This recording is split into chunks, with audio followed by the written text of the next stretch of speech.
when I found out Trump won, I was actually overseas, and I flipped out. I celebrated. I went and got a beer. I was just over the wall. I didn't think he had a chance. You know, the mainstream media, CNN, and even Fox News, all these organizations said he had no chance, that he had a 10% chance of winning, that, you know, Hillary wasn't even thinking about Donald Trump. You know, she hadn't even gone to campaign in certain states because there was no need. You know, she was just mopping the floor with him. So it was just, it was almost like a revelation when he won, and I felt like, you know, I felt vindicated at last, you know. So some advice that my wife gave me after Donald Trump won was try not to gloat, because people are genuinely hurt and upset and fearful, and I get that. Shortly after Trump won, I made a post on Facebook that said, "Time to celebrate," and that didn't go over well with a lot of people. I had one friend from college who basically said, "How could you do that? You know, I didn't know you were this type of person. Do you know what Trump is going to do? He's going to, take away minorities' rights. He's going to enact policies that are anti-LGBT.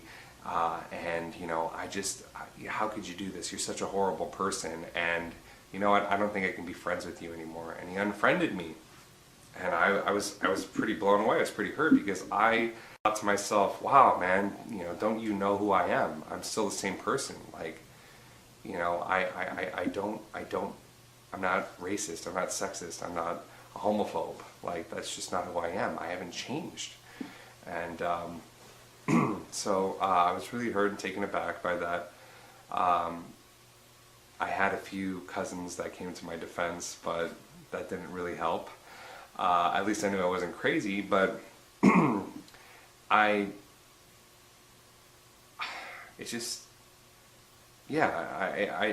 it really hit me right there that, you know, this is, well, I always knew it was serious, but I don't know, just a lot of people are scared, and that, you know, I felt bad about it. And besides that, I've been more careful about what I post on Facebook, and I try to not take a position, but I try to ask questions.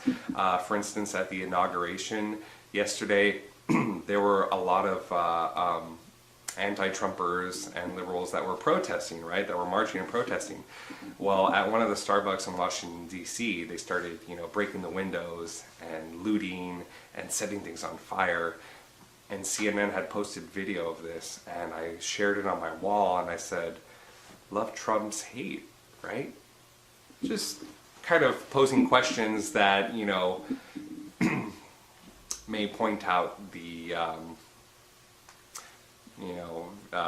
contradicting behavior in all of these, you know, people that were so anti-Trump. You know, I remember there was a Twitter post by a famous journalist that said, before the election, "I get the feeling that if